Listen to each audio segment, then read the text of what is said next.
Hola, ¿qué tal? Bienvenidos. Mi nombre es Daniel Mesa, estudiante de Ingeniería en Electrónica y Telecomunicaciones.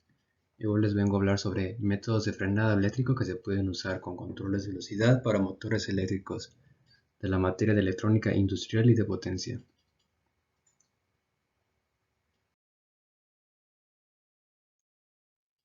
Sobre los motores eléctricos, se habla un poco sobre que un motor eléctrico convierte la energía eléctrica en fuerzas de giro por medio de la acción mutua de los campos magnéticos. Un generador eléctrico, por otra parte, transforma energía mecánica de rotación en energía eléctrica y se le puede llamar a una máquina generatriz de FEM. Las dos formas básicas son el generador de corriente continua y el generador de corriente alterna, este último más correctamente llamado alternador.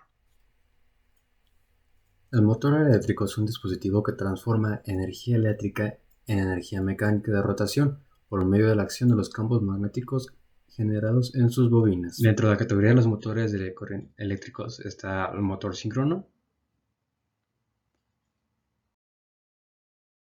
donde entra el primer método de frenado, que es el frenado regenerativo. Este habitualmente se aplica el frenado dinámico cuando los devanados del estator se desconectan de la red y se cierran a través de la resistencia. La intensidad del frenado depende de la magnitud de la resistencia del circuito del estator y de la magnitud del flujo generado por la corriente del devanado del rotor. El tiempo de frenado al alimentar el circuito de excitación por la propia excitatriz que se halla en el árbol de motor síncrono es mayor si se alimenta de una fuente independiente de corriente continua. Esto se explica por el hecho que al bajar la velocidad de rotación de la excitatriz disminuye su FEM y por tanto disminuye la corriente de excitación del motor y el momento de frenado.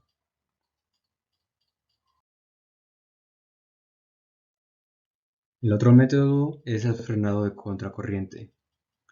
Este prácticamente no se utiliza, ya que va acompañado de grandes choques de corriente que conduce a la complicación de los aparatos de mando, debido a la necesidad de desconectar el motor en el caso de no llegar a velocidad nula.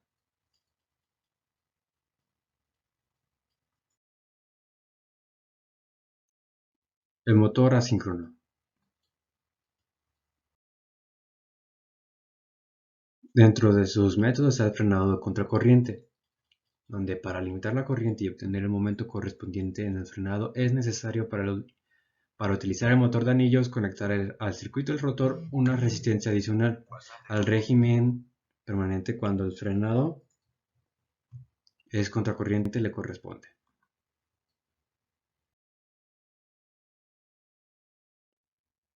El método de frenado regenerativo. A medida que el motor se aproxima a la marcha en vacío ideal o a la sincronía, el par del motor se acerca a cero. Este tipo de frenado se emplea en los motores de conmutación de polaridad, así como en los gestionamientos de máquinas elevadoras de carga, montacarga o ascensores.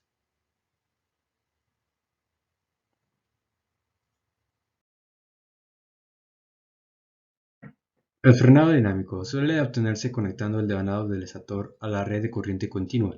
El devanado del rotor se cierra a la resistencia exterior para pasar del régimen del motor al frenado dinámico. El contactor 1 se desconecta al estator de la red de corriente alterna y el 2 conecta el devanado del estator a la red de corriente continua a fin de limitar la corriente y obtener distintas características de frenado en el circuito del rotor. En este se ha previsto que una resistencia exterior, donde la corriente continúa circulando por el vanado del estator de forma de un campo fijo, cuya onda base de una distribución sinusoidal de inducción.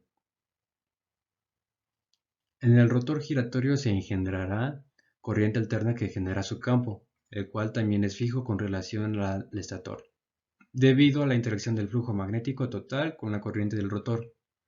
Este aparece en el momento de frenado, cuya magnitud depende de la FEM, del estator, de la resistencia del rotor y de la velocidad del motor.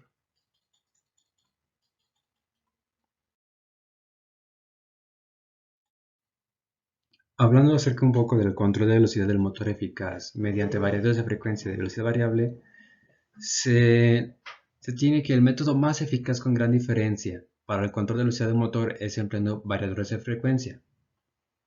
Esto sin embargo que menos del 10% de los motores de todo el mundo están equipados con variadores de frecuencia y la mayor parte del control continúa efectuándose mediante válvulas de regulación en sistema de bombas o deflectores en ventiladores.